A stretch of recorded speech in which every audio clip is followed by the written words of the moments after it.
Koottupuzha excise check പോസ്റ്റിൽ വാഹനം പരിശോധിക്കുന്നതിനിടെ excise ഉദ്യോഗസ്ഥനെ തട്ടിക്കൊണ്ടുപോയി വഴിയിൽ ഉപേക്ഷിച്ച സംഭവത്തിലെ പ്രതി ബേപ്പൂർ സ്വദേശി യാസർ അറാഫത്തിനെ അറസ്റ്റ് ചെയ്തതിന് പിന്നാലെ മയക്കുമരുന്ന് വിൽപ്പന സംഘത്തിലെ 4 പേർ കൂടി പിടിയിൽ. ഇവരിൽ നിന്നും 50 ലക്ഷത്തോളം രൂപ വില വരുന്ന മാരക മയക്കുമരുന്നായ 685 ഗ്രാം മെത്താഫിറ്റമിനും പിടികൂടി. എക്സൈസ് കമ്മീഷണർ സ്ക്വാഡും ഇരിട്ടി പോലീസും സംയുക്തമായി കോഴിക്കോട്, മലപ്പുറം ജില്ലകളിൽ നടത്തിയ അന്വേഷണത്തിലാണ് എക്സൈസ് ഉദ്യോഗസ്ഥനെ തട്ടിക്കൊണ്ടുപോയ പ്രതിയെയും ഇയാൾ എക്സൈസ് ഉദ്യോഗസ്ഥനെ തട്ടിക്കൊണ്ടുപോകാൻ ഉപയോഗിച്ച കാറും തുടർന്ന് 4 അംഗ സംഘത്തെയും പിടികൂടിയത്.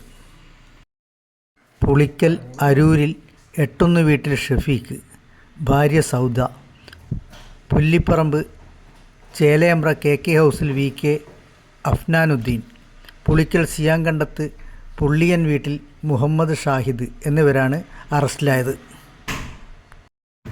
മലപ്പുറം, കോഴിക്കോട് ജില്ലകളിൽ നിന്നാണ് Malappuram excise enforcement and anti narcotic special squad circle inspector സജികുമാറിൻ്റെ നേതൃത്വത്തിൽ ഇവരെ അറസ്റ്റ് ചെയ്തത്.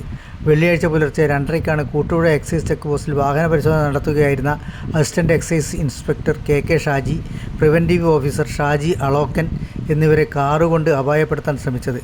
എക്സൈസും പോലീസും പിന്തുടർന്നെങ്കിലും കാർ കണ്ടെത്താനായില്ല. എക്സൈസ് കമ്മീഷണർ സ്ക്വാഡും കണ്ണൂർ ഡാൻസ് സ്റ്റാഫും ഇരിട്ടി പോലീസും ചേർന്ന് നടത്തിയ അന്വേഷണത്തിൽ വെള്ളിയാഴ്ച രാത്രിയോടെ മലപ്പുറം, കോഴിക്കോട് ജില്ലകളിൽ നിന്നായി വാഹനമോടിച്ച ബേപ്പൂർ സ്വദേശി യാസർ അറാഫത്തും കാറും പിടിയിലായതോടെ കൂട്ടിപ്രതികളെയും അവർ കടത്തിയ മയക്കുമരുന്നും കണ്ടെത്താൻ മലപ്പുറം എക്സൈസ് സൈബർ സെല്ലിൻ്റെ സഹായത്തോടെ അന്വേഷണം വ്യാപിപ്പിച്ചിരുന്നു. എക്സൈസ് ഉത്തരമേഖലയിൽ നടത്തിയ ഏറ്റവും വലിയ മെത്താഫിറ്റമിൻ വേട്ടകളിലൊന്നാണിത്.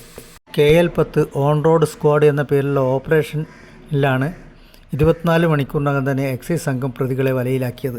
അന്വേഷണ സംഘത്തിൽ എക്സൈസ് കമ്മീഷണർ സ്ക്വാഡ് അംഗങ്ങളായ Koottupuzha excise check post inspector PK Muhammad Shafeeq, Kannur squad inspector T Shijumon, preventive officer K Pradeep Kumar, CEO-മാരായ സച്ചിൻ ദാസ്, നിതിൻ ചോമാരി എന്നിവരും പോലീസ് SI സനീഷ്, ഉദ്യോഗസ്ഥരായ അനൂപ്, ഷിജോയ്, ഷൗക്കത്ത് അലി, സജീഷ് എന്നിവരുമാണ് ഉണ്ടായിരുന്നത്.